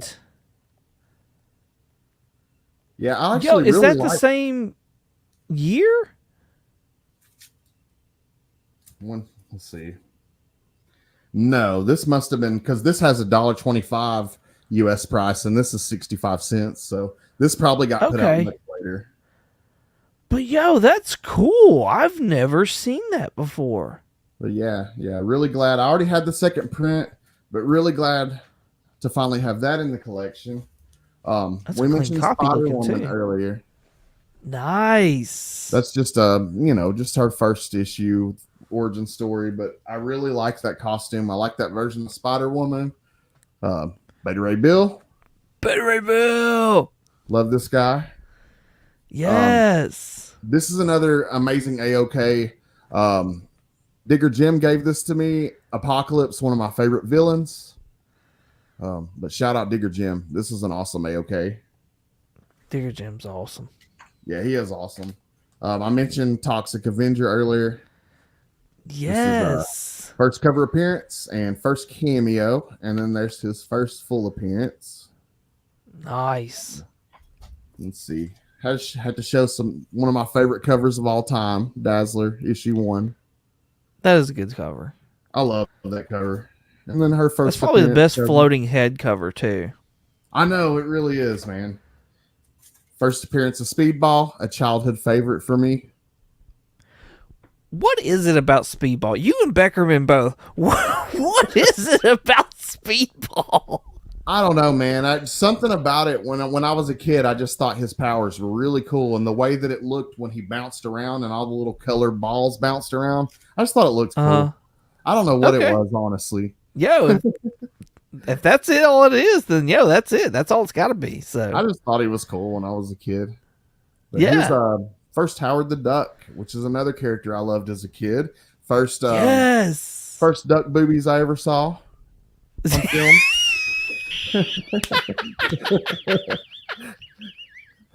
I think that was all of us. Yeah, I think so.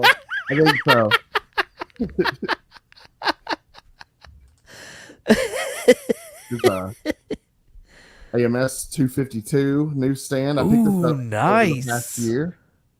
Just a cool addition to my collection. This was an AOK. I actually got to meet Beckerman. You just mentioned Beckerman. I got to meet him at a comic shop called Nirvana Comics in Knoxville. I recorded it. The video's on my channel. But he gave me this when we met up there. Man, that's an AOK there. That's awesome. It was a great day too. They let us. They were really cool to me and Beckerman. Like they treated us like we were celebrities. It was crazy. Nirvana Comics is a great shop. Really cool shop. Recent. There's a good one. Yep, that's a recent pickup right there, and this one is too.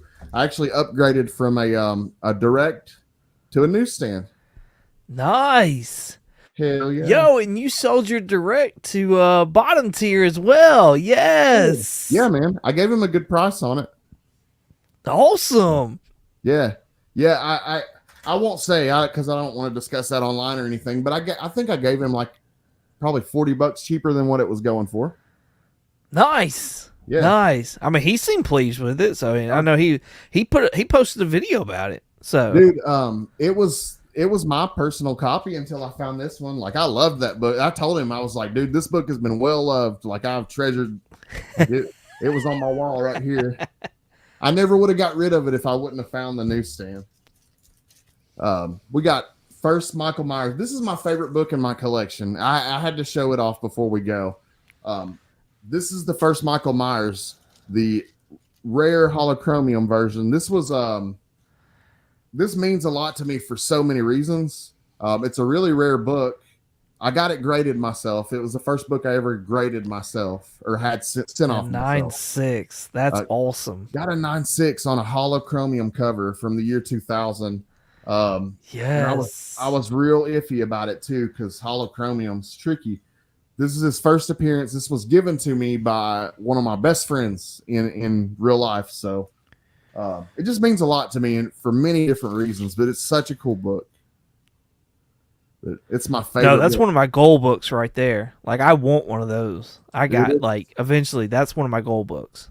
It's my favorite by far in my collection, man. And like when I sent it off, I was hoping for a 9.2 or a 9.4. So you could only imagine how hyped I was when it got a 9.6. Like, dude, I remember the video that you put out when you got that back. Like how excited you were when you were like saw it was a 9.6. So y'all check that video out.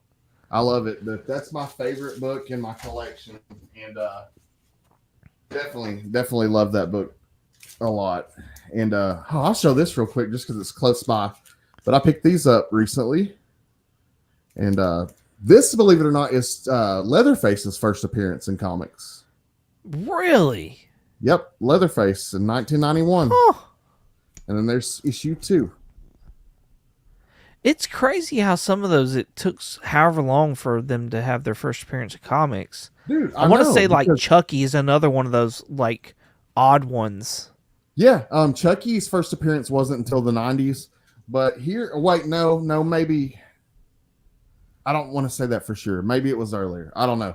But this one, believe it or not, this was the year 2000. This was almost 2001 before Michael Myers. Oh shit! I didn't know that. Yeah. So he didn't make his first appearance in comics until then. But yeah. So I know you like horror books. Is Michael your favorite or? He's one of my favorites. I don't know. I don't really have a favorite, honestly. I like Freddy. I like Michael Myers. I like Leatherface. I like Chucky a lot. All the ones that we grew up with. I'm just yeah. Gotcha. Dude, I have so many horror books, man. We could have done a separate show just on horror stuff. That's great. That's great. Yeah, dude. Well, we'll have to have you back on then to do like just a horror episode or something like that. We'll have to like next October just have you on and just do just straight up all horror books or something like that. Let's do it. That'd be fantastic. I have so many more, dude. I have so much horror stuff. Like, I have so many more of these books. Yes. I love it. I love it. Anything else you got you want to show off?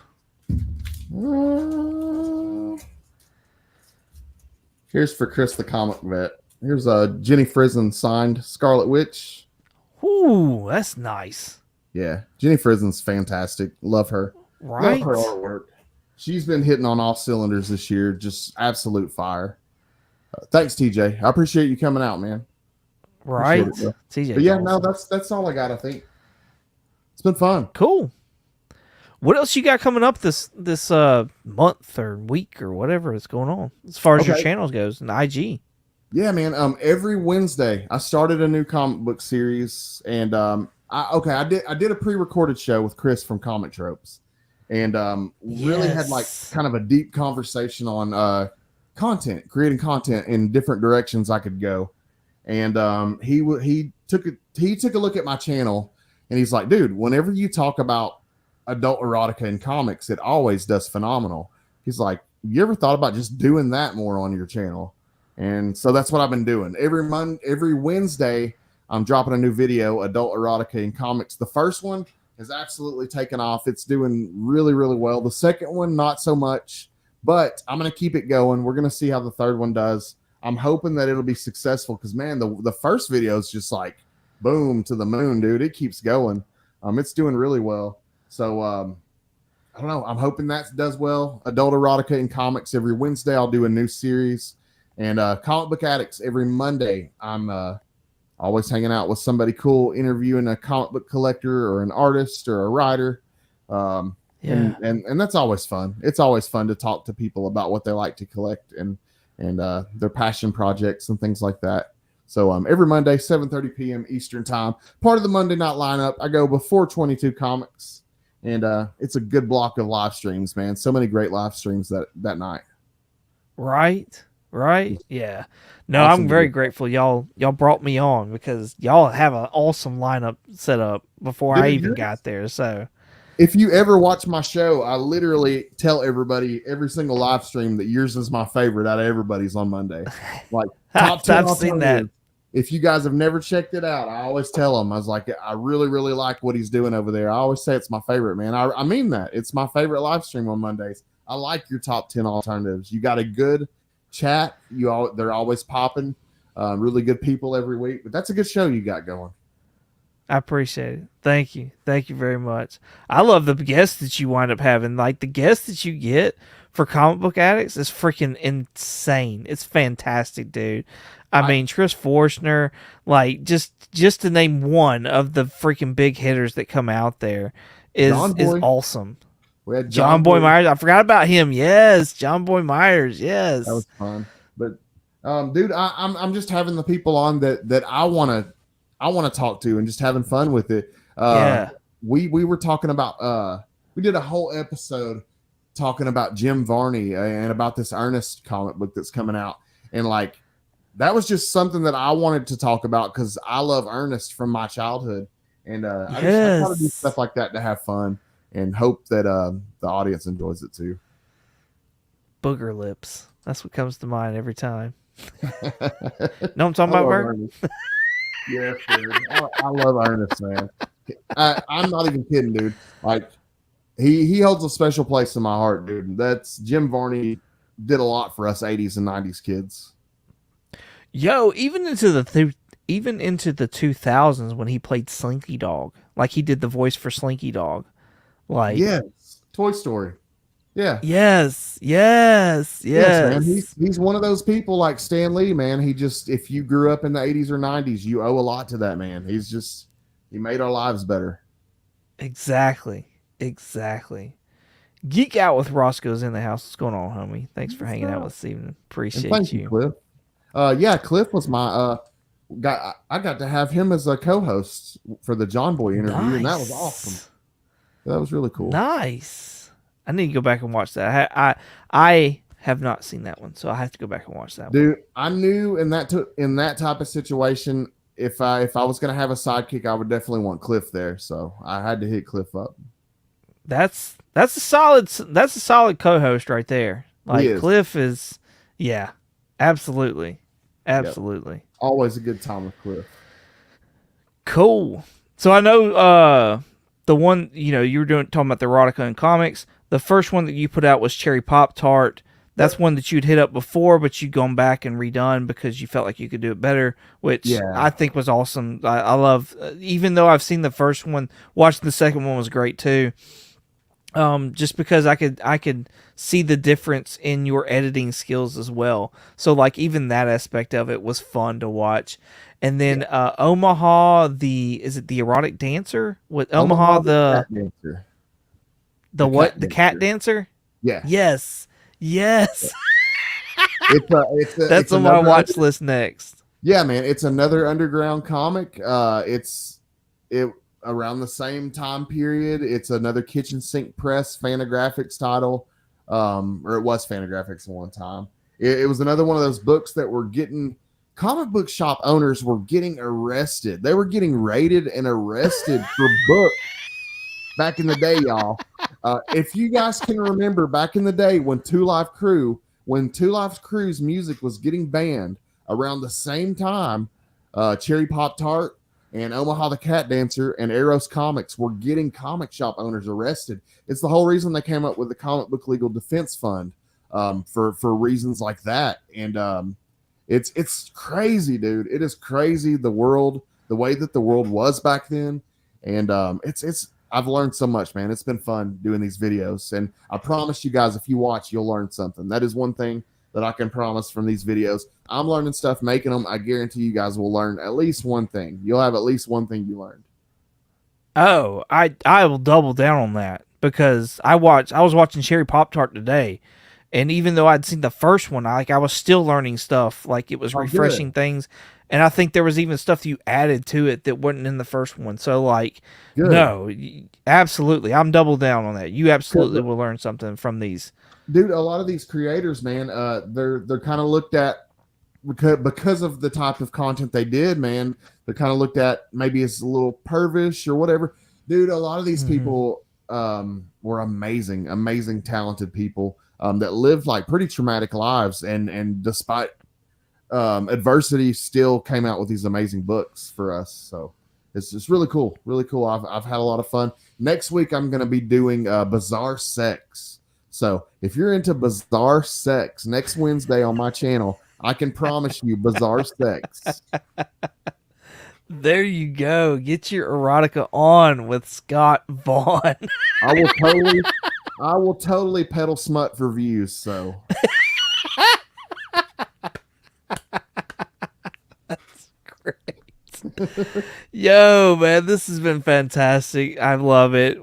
We're definitely gonna have to have you back on, like, not just because of the horror, but like just your collection in general, man. I love you. Like, we didn't even talk about the freaking glow in the dark covers, the full cut, like the gimmick covers that you love. Like, I know there's so much more that you love outside of just what we saw this evening. So, but I love the stuff that you brought on, because I do feel like it's somewhat different than what you talk about normally. So thank you so much for coming on and hanging out with me this evening. I appreciate you very, very much. So, Cliff says, peddling amid the 4 viewers. Bravo.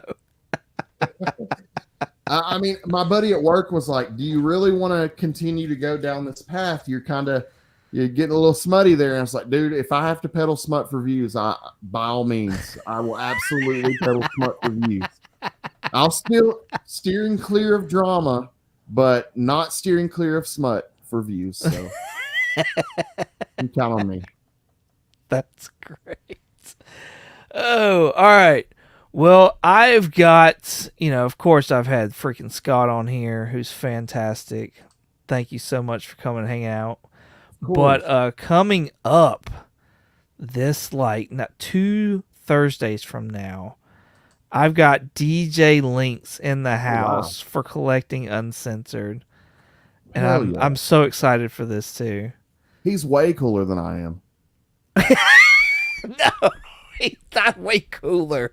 He's definitely not way cooler, but he is awesome. I do love me some DJ Link. So yeah, love y'all both. But yeah, y'all, I think y'all's collecting is a little different, but man, cool. I love y'all both. So I'm super excited about both y'all. So thank you, Chris. Appreciate you. Yeah, man. Thank you. Y'all come hang out with me next Thursday. Check out DJ Links live with Collecting Uncensored. I would greatly appreciate it. I'm sure he would as well. So, again, Scott, thank you so much for hanging out with us. There you go. Cherry Pop Tart right there. She is my claim to fame. That's all I got. That's all I got, folks. Cherry Pop Tart. It's all downhill from there. No, absolutely I'm kidding, not. Man. I'm kidding. Absolutely not. All right. Well, again, thank you so much, man. We'll have to have you back on. I appreciate you. And thank y'all, chat, for hanging out with us this evening. I hope y'all learned something. Go check out SVaughn82. All of his stuff will be down in the description below. His Instagram, which you'll see his comic books, and you'll also see the action figures that he collects as well. Great spot to check out all that stuff. His YouTube is on there. Go sub him up if you haven't already. If you haven't, I don't know what you're doing. I don't know why you're watching me, but you should definitely go subbing up SVaughn over here and checking him out. I had to give him the if they haven't subscribed. Thank you again, sir, and thank you, chat. I appreciate you, and as always, y'all have a good one.